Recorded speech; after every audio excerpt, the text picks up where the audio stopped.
Roti sardin crunchy and sangat sedap.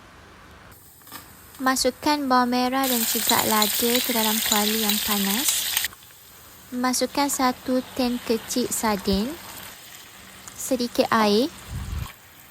Lenyekkan dan biarkan sambal sardin kering. Sedikit garam. Sedikit serbuk perasa. Kacau-kacau sehingga kering. Sardin is done. Bancuhan tepung, 4 sudu tepung gandum, 2 sudu tepung beras, sedikit serbuk kunyit, sedikit garam, sedikit serbuk perasa. Masukkan air, kacau-kacau.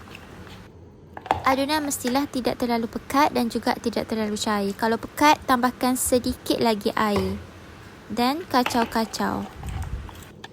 Tambahkan sedikit mayonis ke dalam sambal sardin. Ini optional, kalau tak nak letak pun tak apa. Sediakan roti dan sapu sardin pada roti. Potong segitiga.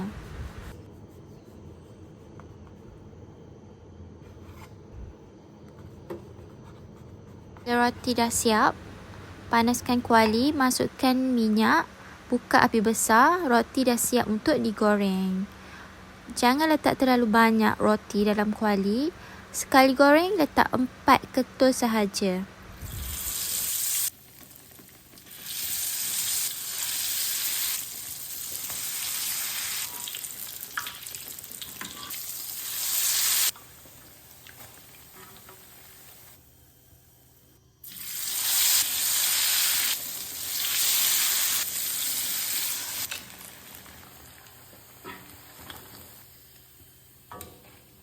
Roti sardin kita is done.